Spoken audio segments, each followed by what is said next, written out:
Welcome back to Nasdaq Trade Talks. I'm your host, Jill Malandrino, global markets reporter at Nasdaq. We're coming to you live from Crypto Evolved in New York City. Joining me for this segment, we have David Mercer. He's the CEO of LMAX Exchange Group. And we're here to ask, are you down with OTC? David, it's great to see you again.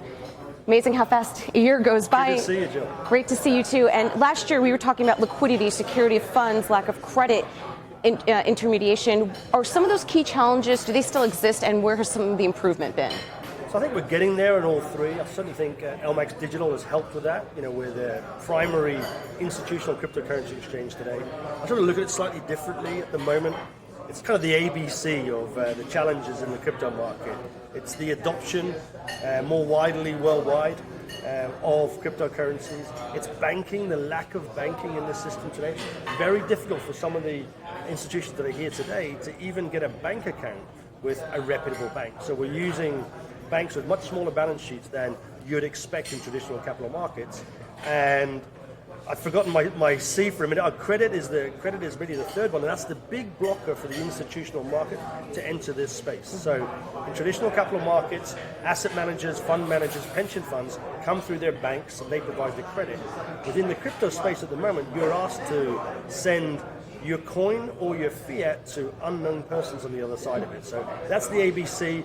I think we're getting there, and we need more people like LMAX Digital, I think, to try and solve those challenges. All right, now let's go back to market structure and how it's evolving. The panel you sat on was down with OTC, Sure. and now that song's stuck in my head for the rest of the day. Indeed. So the market structure, look, I think there's two real challenges. The split between OTC and on exchange, and then it's, if you like, there's the cash product versus derivative, and the third one potentially would be retail versus institutional. So OTC has its place. I come traditionally from a fiat background. In the fiat background, it's mostly an OTC product, and there you have people trading from their own inventory. In crypto, you don't have a lot of people being able to trade from their own inventory. So I personally think it's an on-exchange product.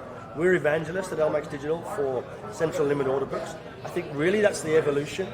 Then you have a cash versus derivative issue. We operate only a spot cash exchange. I think that's the real driver of this market going forward, to create something of value. The derivatives are based on very nascent retail platforms, and I think it might be too early. Exchanges are normally built on efficient cash markets. And then the third bit is retail versus institutional. Frankly, it's still very much a retail market. Right. I think the institutions are coming. There's that C we mentioned earlier, the credit is required for that to come. And then you will see really this industry multiply maybe 100-fold. Because at the moment, it's retail driven by moms and pops and Mr. and Mrs. Watanabe in Japan trading it. We need the pension funds and the asset managers to come. And then this thing could be 100 times the time it is today. I mean, it takes time to evolve, like any market does, but the conversation could be very different in the next year or two from what we're talking about today. And now, LMAX Digital, some milestones for you, operational. You've been live for over a year. Let's learn about your milestones.